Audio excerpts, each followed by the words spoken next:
Assalamualaikum warahmatullahi wabarakatuh.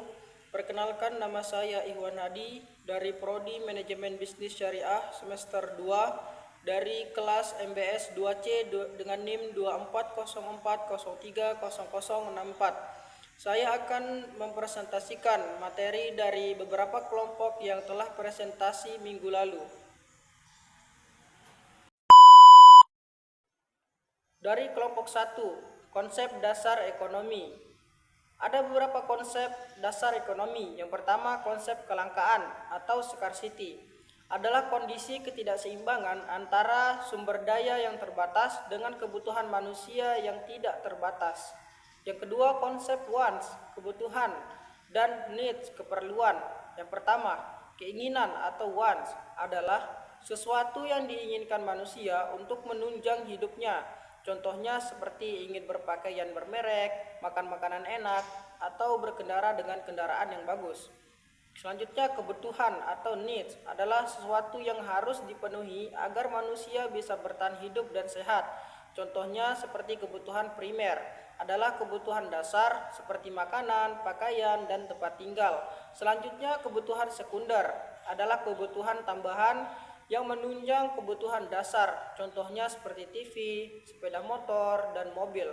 Ada pula kebutuhan menurut waktunya, seperti kebutuhan sekarang yang harus dipenuhi dengan segera, contohnya pada saat orang lapar. Terus kebutuhan masa depan yang direncanakan seperti tabungan pendidikan. Selanjutnya, konsep biaya peluang. Biaya peluang adalah nilai dari pilihan terbaik yang dikorbankan ketika seseorang memilih suatu tindakan. Misalnya saat OTB memilih menunda usaha sendiri demi bekerja di bank. Keuntungan dari tabungan menjadi biaya peluang. Selanjutnya, konsep efisiensi. Efisiensi ini terjadi jika sumber daya digunakan secara optimal tanpa pemborosan. Ada beberapa efisiensi.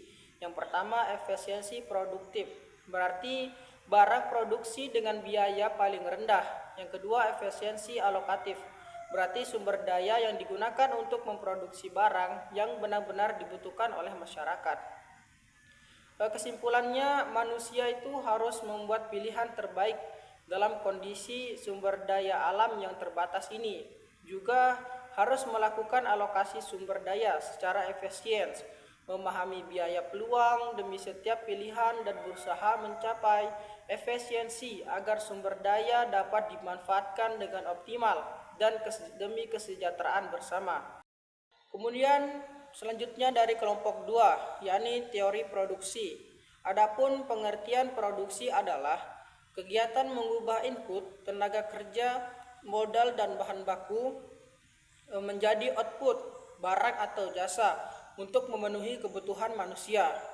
Adapun fungsi produksi, yakni menunjukkan hubungan antara jumlah input yang digunakan dan jumlah output yang dihasilkan. Adapun kurva produksi menggambarkan hubungan antara input dan output yang terdiri dari satu kurva produksi total, yakni total output dari berbagai jumlah input. Yang kedua, kurva produksi marginal, yakni tambahan output dari setiap penambahan 1 unit per input. Yang ketiga, kurva produksi atau rata-rata, yakni output per unit input. Selanjutnya, tahapan produksi. 1. Meningkatkan pengembalian. Penambahan input meningkatkan output secara lebih besar. Yang kedua, kemunaan pengembalian atau penambahan input. Tetap menambah output namun dengan tambahan yang semakin kecil. Yang ketiga, pengembalian negatif. Menambah input justru mengurangi total output. Selanjutnya, hukum diminishing return. Secara sederhana, ketika sebuah usaha menambah input produksi terus-menerus tanpa menambah faktor lain, efisiensi produksi menurun karena keterbatasan kapasitas dari faktor produksi yang tetap. Contohnya, jika sebuah sawah hanya bisa dikerjakan oleh 10 petani secara optimal, sedangkan menambah petani lebih dari itu justru akan membuat hasil panen petani menurunkan karena lahan sudah terlalu penuh. Selanjutnya, biaya produksi. Biaya produksi adalah semua pengeluaran untuk memperoleh faktor produksi seperti bahan baku dan upah, penyusutan alat, biaya pemeliharaan, dan pajak. Adapun faktor-faktor produksi, yang pertama sumber daya alam, yakni segala sesuatu dari alam yang bisa dimanfaatkan. Yang kedua tenaga kerja, usaha manusia baik fisik maupun pikiran. Yang ketiga modal, barang hasil produksi yang digunakan untuk produksi lebih lanjut. Selanjutnya kewirausahaan atau kemampuan mengelola dan mengkombinasikan faktor teori secara efisiensi. Kesimpulannya, teori produksi ini membahas bagaimana input dikombinasikan untuk menghasilkan output secara efisien, mempertimbangkan biaya, mengikuti hukum diminishing return yang bertujuan untuk memenuhi kebutuhan manusia dengan cara yang paling optimal. Selanjutnya dari kelompok 3, yakni pasar persaingan sempurna. Pengertian pasar persaingan sempurna yakni jenis pasar di mana terdapat penjual dan pembeli sehingga tidak ada satupun yang bisa mempengaruhi harga pasar tersebut. Adapun produk yang dijual bersifat homogen, sama atau identik, dan informasi pasar tersedia secara sempurna baik bagi semua pelaku pasar. Harga terbentuk dari interaksi antara penawaran dan permintaan tanpa campur tangan pemerintah. Adapun ciri-ciri pasar persaingan sempurna. 1. Banyak penjual dan pembeli. Jumlahnya sangat banyak sehingga tidak ada yang bisa mengendalikan harga. Yang kedua, produknya homogen. Barang yang dijual dalam pasar persaingan bebas tidak berbeda sehingga pembeli tidak bisa membedakan produk dari penjual satu dengan yang lainnya.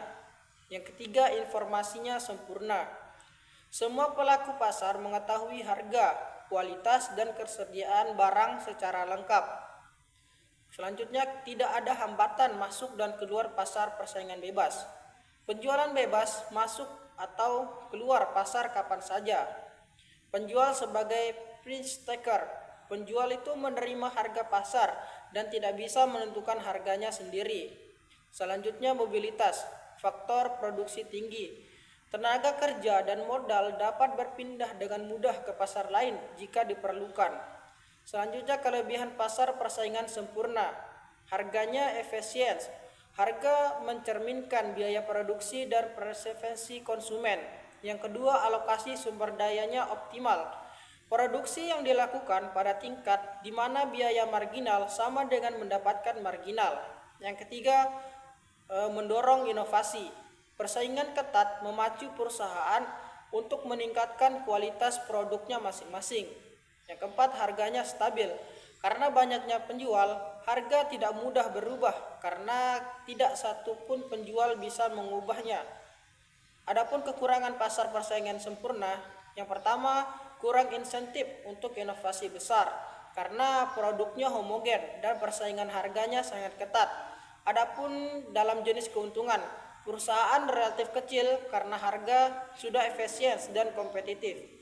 Selanjutnya, tidak cocok untuk produk yang membutuhkan diferensi atau perlindungan pasar.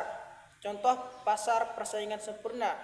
Contoh sederhananya, misalnya di pasar beras ada ribuan petani dan pedagang yang menjual beras dengan kualitas yang hampir sama.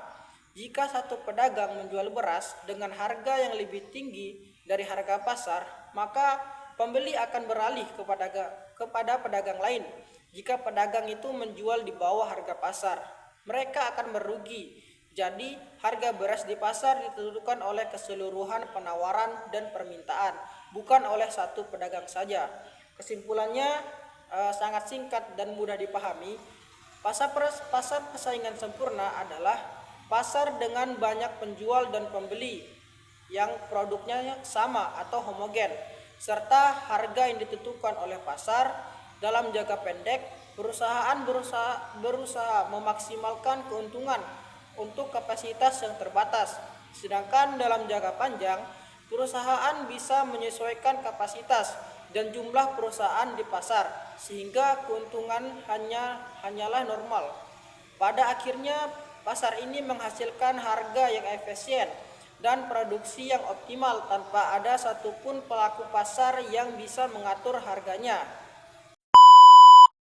Selanjutnya dari kelompok keempat, pasar monopoli. Pengertian pasar monopoli. Pasar monopoli adalah pasar dengan hanya satu penjual, produsennya tunggal yang menghadapi banyak pembeli. Pasar ini termasuk dalam kategori pasar persaingan yang tidak sempurna, yang timbul akibat adanya pemutusan kekuatan ekonomi oleh satu pelaku usaha. Dalam pasar monopoli, penjual memiliki kendali penuh atas harga barang atau jasa yang dijual. Ada beberapa jenis pasar monopoli. Yang pertama, pasar monopoli murni atau pure monopoli. Bentuk pasar yang sangat ekstrim seperti PLN, PT Kereta Api, dan PAM. Yang kedua, pasar near monopoli. Pasar yang mendekati monopoli, yang terdiri dari satu pengusaha atau produsen tunggal. Adapun karakteristik pasar monopoli. Pertama, hanya ada satu penjual. Produsennya tunggal yang bertindak sebagai penentu harga atau price maker. Yang kedua, banyak pembeli. Konsumen tidak memiliki pengaruh terhadap harga. Yang ketiga, produk tidak memiliki subsidi yang dekat. Tidak ada alternatif produk pengganti. Yang keempat, adanya hambatan untuk masuk pasar seperti hak paten, merek dagang, dan hak cipta. Penguasaan sumber daya penting dan unik.